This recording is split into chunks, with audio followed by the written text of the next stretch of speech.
Assalamualaikum warahmatullahi wabarakatuh. Dari mahasiswa ilmu pemerintahan yang memprogramkan mata kuliah proses legislatif.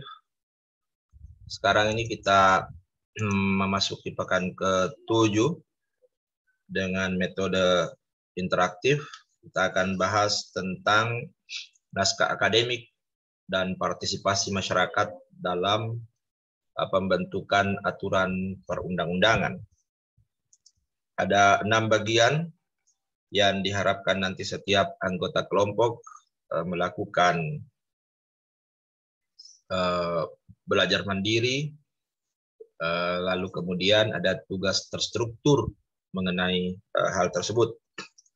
Jadi ada 3 bagian terkait naskah akademik dan ada 3 bagian terkait dengan partisipasi masyarakat di dalam pembentukan aturan perundang-undangan. Nah, baik, kita bahas di bagian awal ini naskah akademik. Nah, sebenarnya menurut Pak Jimli Asidik bahwa bukan hanya naskah akademik sebenarnya yang terkait dengan aturan perundang-undangan. Ada 3 jenis naskah. Ada naskah akademik, ada naskah politis, kemudian ada naskah hukum. Kalau kita bicara naskah akademik, tentu kita bicara tentang sebuah naskah hasil dari kegiatan yang bersifat akademis. Ya, jadi yang melakukan ini tentu mereka yang memiliki kompetensi untuk itu. Bicara nilai-nilai akademis, tentu di situ ada prinsip-prinsip ilmu pengetahuan yang rasional, kritis, objektif, dan impersonal. Nah, ini sangat penting. Kenapa? Karena inilah yang mengarahkan sebuah aturan perundang-undangan, baik di dalam proses pembahasannya maupun di dalam mengarahkan ruang lingkup materi muatannya. Jadi ya naskah akademik itu tidak boleh hanya sekedar dibuat saja atau hanya untuk menggugurkan prasyarat bahwa setiap undang-undang itu harus ada naskah akademiknya, atau misalnya peraturan daerah harus ada penjelasan atau keterangan yang setara dengan naskah akademik. Apalagi kalau misalnya naskah akademik itu dibuat oleh kelompok yang berafiliasi dengan pemerintah, yang hanya untuk menggolkan keinginan pemerintah di dalam membentuk sebuah aturan perundang-undangan. Tapi ya seorang akademisi tentu harus memegang teguh prinsip-prinsip rasional, kritis, objektif, dan impersonal, sehingga aturan itu bisa memenuhi asas-asasnya, utamanya kedayagunaannya bagi masyarakat. Kemudian yang kedua ada yang disebut dengan naskah politis. Jadi setelah naskah akademik rancangan undang-undang itu diputuskan oleh pemegang otoritas politik menjadi sebuah rancangan undang-undang yang resmi, maka ya sejak itu berubahlah status RUU itu menjadi naskah politik, political draft. Ya, karena kita tahu ya, kalau bicara undang-undang kan dibahas di DPR. Harus mensyaratkan persetujuan presiden dengan DPR. Ada pertimbangan DPD sesuai dengan ruang lingkup kewenangannya. Begitupun kalau misalnya bicara perda di provinsi maupun di kabupaten kota itu kan dibahas di DPRD. Lalu kemudian di situ ada anggota-anggota DPRD yang membahasnya dan mensyaratkan persetujuan bersama dengan kepala daerah, bupati, wali kota, atau gubernur sesuai tingkatannya. Nah, di saat dia masuk ke dalam sebuah proses, karena kalau bicara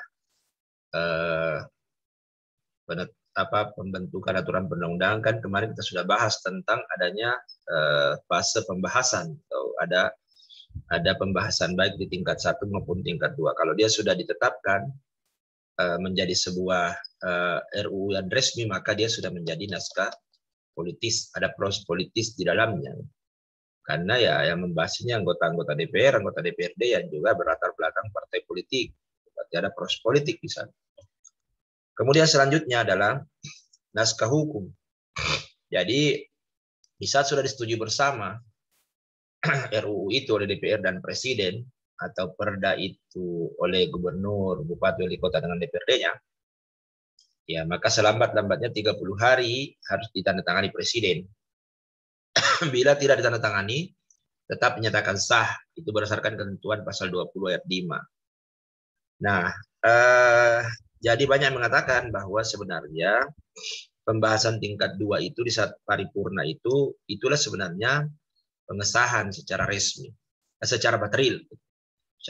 Karena walaupun tidak ditandatangani, tetap sah. Nah, pada saat itu naskah politisnya berubah menjadi naskah hukum. Itu menurut Pak Prof. Jimli Sidik. Ya.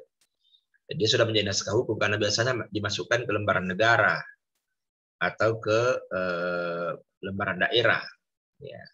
Saat dia sudah ada di sana, diundangkan, maka dia sudah menjadi naskah hukum. Ya, dia sudah menjadi norma, mengikat. Nah, naskah akademik menurut Undang-Undang 12 2011 di bab penyusunan bahwa RUU itu yang berasal dari DPR, Presiden atau DPD, ya karena kan tentu Anda sudah bahas sebelumnya ya bahwa rancangan undang-undang itu bisa saja dari Presiden, dari DPR atau dari DPD. DPR itu bisa alat kelengkapannya, ya bisa anggota DPR, ya komisi atau Balegnasnya. Nah itu harus disertai dengan naskah akademik, harus. Kata ada harus berarti wajib. Ya sementara kalau kita bicara Ramperda, rancangan peraturan daerah itu disertai dengan penjelasan atau keterangan dan atau naskah akademik. Jadi ya memang harus ada landasan filosofis di dalamnya, landasan sosiologis dan landasan yuridisnya, dan itulah yang menjadi pokok mengapa harus ada aturan itu. Ya. Nah, naskah akademik tentu tidak berlaku kalau terkait dengan rancangan undang-undang APBN. Ya karena APBN itu kan aturan yang sudah rutinitas ya, APBN itu rutinitas dan memang jelas sudah jelas dan tegas dibutuhkan di dalam menjalankan roda pemerintahan dan pembangunan. Kemudian penetapan Perpu menjadi undang-undang itu juga tidak, ya karena Perpu itu kan dikeluarkan oleh Presiden pada saat ada kegentingan yang memaksa. Ini juga sudah dibahas di pekan diskusi kita. Adik-adik tentu harus paham kegentingan memaksa itu seperti apa. Ya, lalu kemudian ya, Perpu itu harus dibahas pada masa sidang berikutnya pada saat DPR melakukan persidangan setelah Perpu itu dikeluarkan, maka harus dibahas ini apakah dia menjadi undang-undang atau tidak menjadi undang-undang.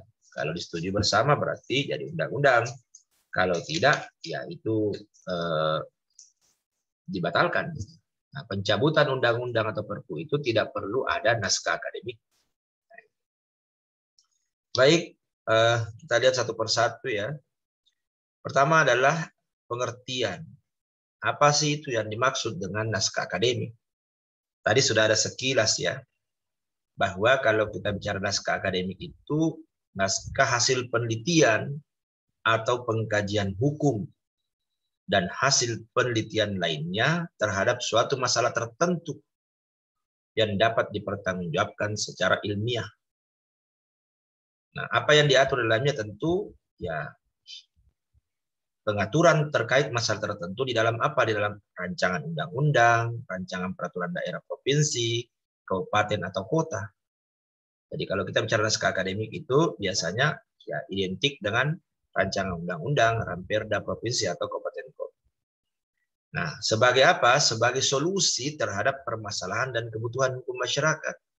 Kemarin kan kita sudah bahas bahwa kenapa ada hukum itu karena ada permasalahan yang mau diatur. Ada kebutuhan hukum masyarakat yang mau dipenuhi. Jadi kata kunci dari pengertian naskah akademik ini tentu sebuah hal yang bersifat ilmiah. Ya. Sebuah hasil pengkajian, sebuah hasil penelitian. Nah, itu terkait dengan pengaturan masalah tertentu di dalam sebuah rancangan undang-undang atau Ramperda. Sebagai solusi permasalahan dan kebutuhan masyarakat. Nah, itulah yang menjadi kata kunci. Kemudian selanjutnya adalah apa tujuannya? Ya, apa tujuan dari atau kegunaannya dari naskah akademik itu? Nah, kegunaan dan fungsinya ini bahwa penyusunan naskah akademik itu merupakan acuan atau referensi di dalam penyusunan dan pembahasan rancangan undang-undang atau ramperda. Jadi ya dia acuan atau referensi. Karena kalau kita bicara tahapan di dalam pembentukan kan di dalamnya ada penyusunan, ada perencanaan, kemudian ada pembahasan. Itu terkait dengan prolegnas kalau bicara penyusunan dan perencanaan. Nah, naskah akademik itu berfungsi juga mengarahkan ruang lingkup materi muatan, baik RUU maupun ramperda yang akan dibentuk. Jadi, selain dia menjadi acuan atau referensi penyusunan dan pembahasan, dia juga menjadi pengarah di dalam materi muatannya. Karena ya kemarin kan kita sudah bahas juga bagian-bagian dari strukturnya itu sebuah rancangan undang-undang, ya, sebuah undang-undang. Ada batang tubuhnya. Nah, disitulah ada ruang lingkup materi muatannya. Dan itu ya ada asas-asas juga yang mengatur tentang sebuah ruang lingkup materi muatan, aturan perundang-undangan. Kemudian selanjutnya adalah tujuannya. Apa tujuan dari naskah akademik itu? Nah, yang pertama, merumuskan permasalahan yang dihadapi di dalam kehidupan bermasyarakat, berbangsa, dan bernegara, serta cara mengatasi permasalahan itu. Ya tentu, ya bicara organisasi terkecil, keluarga. Keluarga itu sederhana tapi juga punya banyak masalah, apalagi kalau kita bicara dalam skop masyarakat, bangsa, dan negara. Tentu ada banyak persoalan-persoalan, masalah-masalah dalam kehidupan itu.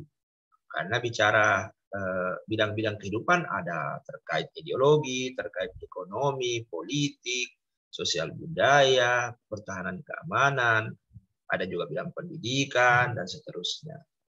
Nah, artinya apa? Di mana ada masyarakat, di situ ada hukum.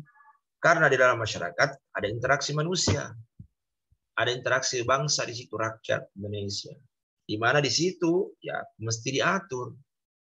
Mesti diatur. Kalau tidak diatur, ya bisa terjadi kekacauan. Tidak lain namanya ketertiban atau social order.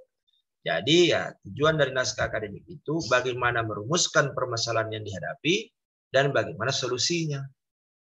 Ya seperti yang kita bilang kemarin misalnya ya masalah kesehatan misalnya.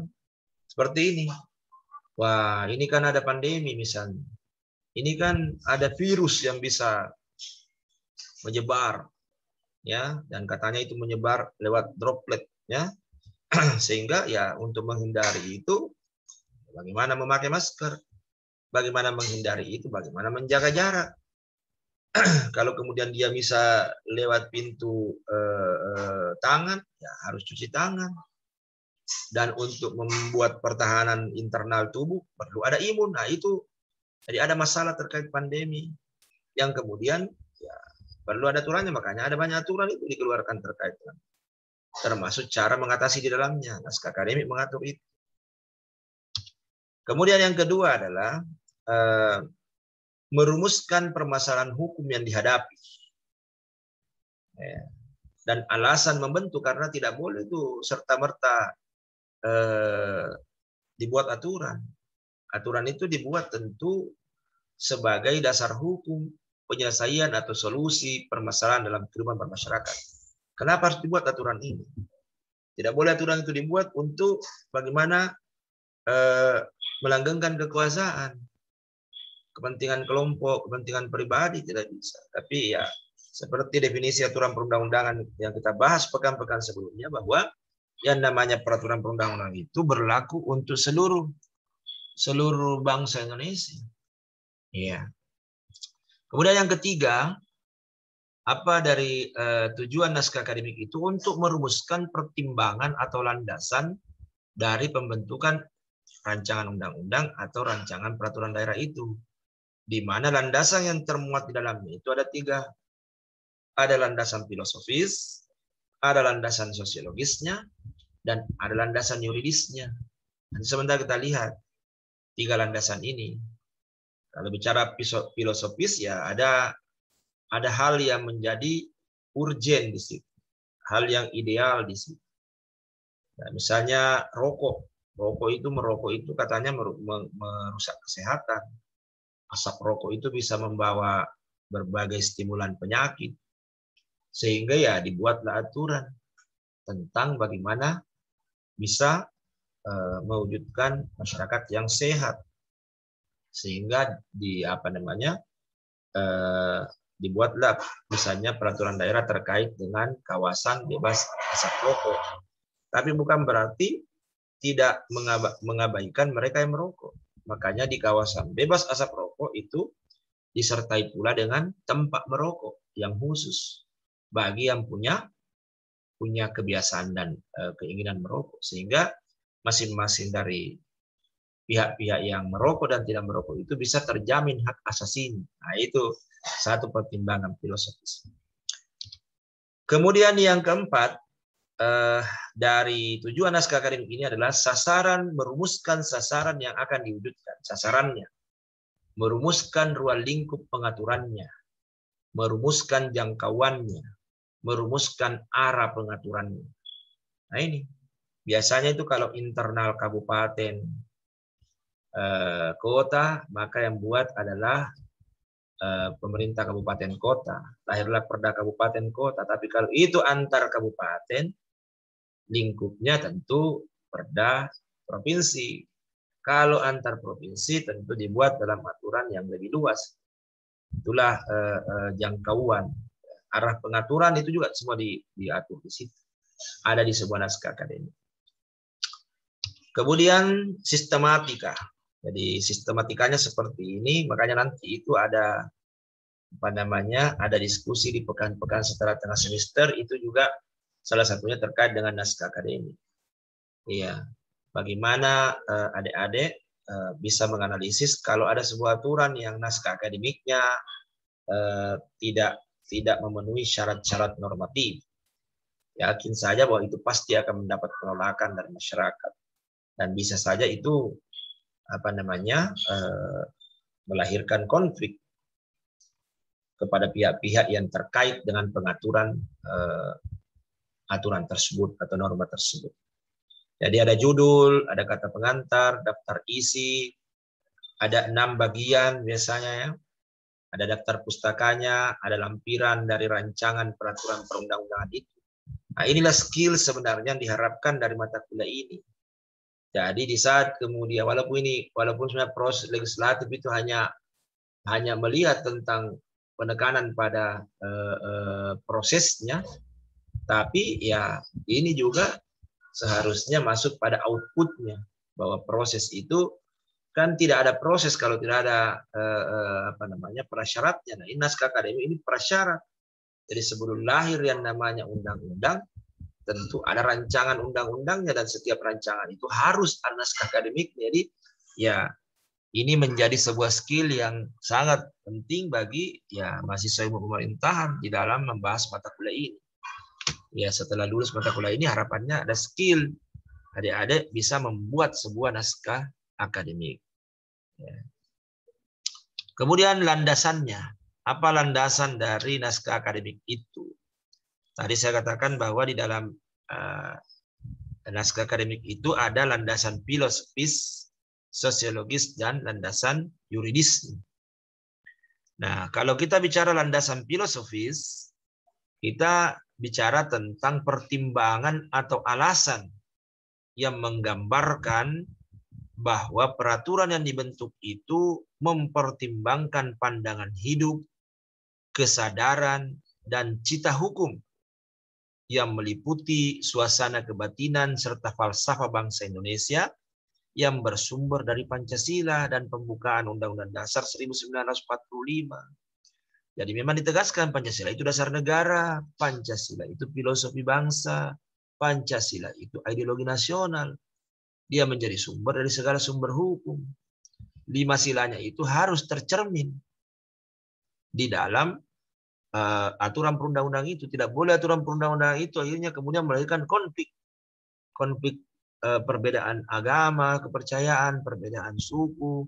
Tidak boleh ada diskriminasi wilayah, diskriminasi terkait sara, dan seterusnya. Pembukaan itu mesti jadi acuan, karena pembukaan itu pokok kaidah fundamental. Di dalam pembukaan itu ada pernyataan kemerdekaan, ada cita-cita negara. Sehingga bagaimana cita-cita negara itu bisa diwujudkan, bagaimana cita-cita proklamasi itu bisa diwujudkan, ya mesti ada yang mengarahkannya. Yang mengarahkan itu aturan. Sehingga aturan itu betul-betul harus menjamin agar bisa mengarahkan kepada pencapaian tujuan negara. Sehingga itu harus sama ini. Jadi misalnya bicara ekonomi ya. Ekonomi kita kan ekonomi kekeluargaan, ekonomi kerakyatan. Peran negara begitu dominan karena yang menguasai bumi, air, kekayaan alam di dalamnya negara. Pemerintah harus membuat pengaturan yang mana pengaturan sebesar-besarnya kemakmuran rakyat. Jadi kalau kemudian ada aturan yang tidak membawa ke situ berarti tidak sesuai dengan dasar negara, tidak sesuai dengan pembukaan kita, tidak sesuai dengan konstitusi. Itulah yang akhirnya banyak yang di judicial review atau di constitutional review kalau kaitannya undang-undang dengan undang-undang dasar. Karena dianggap tidak sesuai, tidak mempertimbangkan ini. Landasan filosofisnya ya. Kemudian selanjutnya adalah landasan sosiologis. Nah, kalau kita bicara landasan sosiologis, ini merupakan pertimbangan atau alasan yang menggambarkan bahwa peraturan perundang-undangan dibentuk itu untuk memenuhi kebutuhan masyarakat dalam berbagai aspek. Menyangkut fakta empiris mengenai perkembangan masalah dan kebutuhan masyarakat. Karena begini, ini kan hukum untuk siapa? Untuk manusia yang hidup bermasyarakat. Ubi societas ibi ius, menurut Cicero. Supaya tidak terjadi homo homini lupus. Jadi hukum untuk manusia yang hidup bermasyarakat, bukan sebaliknya. Jadi kenapa aturan itu dibuat? Untuk memenuhi kebutuhan masyarakat dalam berbagai aspek kehidupan. Dan itu tentu harus bisa mengakomodir perkembangan zaman, perkembangan masyarakat. Karena masyarakat berkembang, masalah juga akan muncul, bisa berbeda. Bisa berbeda. Jadi ya makanya hukum itu kan selalu ada penyampaian bahwa dia berlaku sejak ditetapkannya, tidak berlaku surut. Kemudian yang kedua, kalau ditemukan kekeliruan-kekeliruannya akan ditinjau kembali.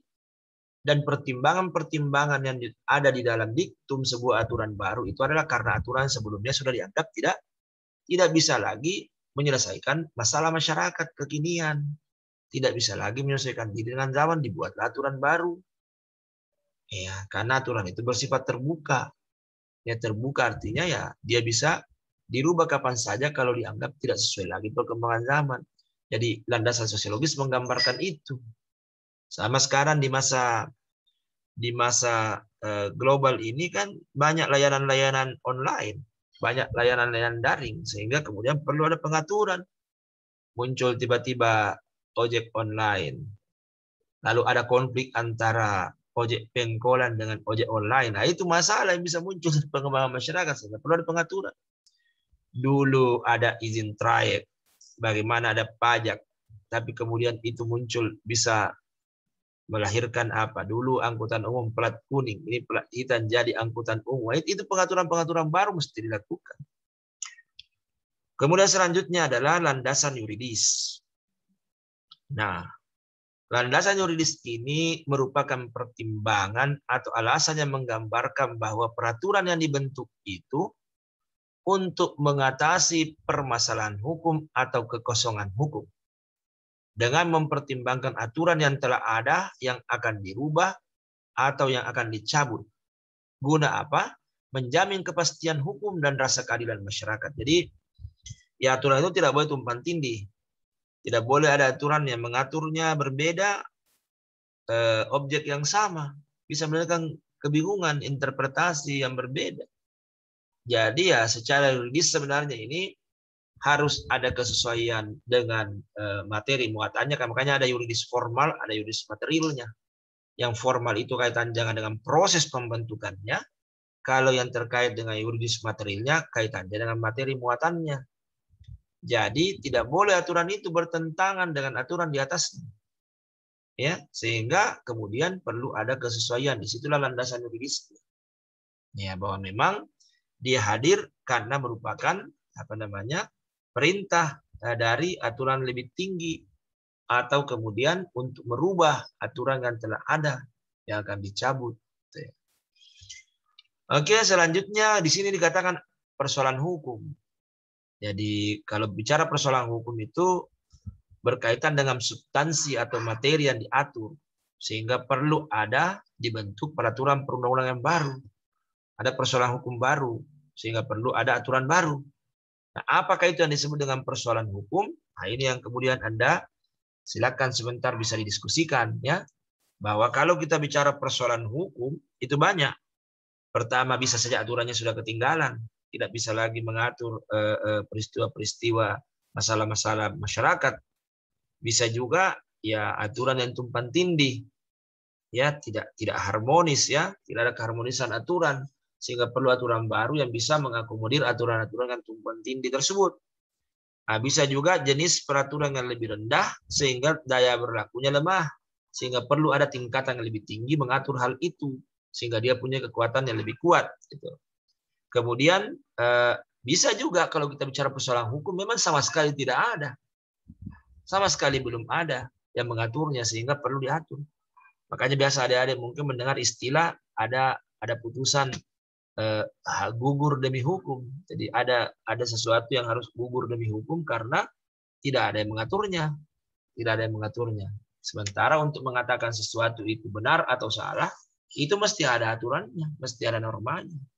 Jadi ya tidak ada pelanggaran tanpa norma. Karena norma lah yang menjadi parameter untuk menyatakan sesuatu itu benar atau salah. Ya, kira-kira begitu kaitannya dengan naskah akademik. Ya, silakan nanti adik-adik menjelaskan kegiatan belajar mandirinya atau intisari dari tugas terstrukturnya. Ya, ada beberapa bagian tadi yang telah kita bahas, ya, mulai dari pengertian dari naskah akademik itu, kegunaan dan fungsinya, kemudian tujuannya, kemudian sistematikanya dan landasannya. Iya. Nanti kemudian kita bicarakan itu secara interaktif, ya. Saya kasih waktu sampai 15 menit. Oke, saya break dulu bagian pertama ini. Terima kasih. Assalamualaikum warahmatullahi wabarakatuh.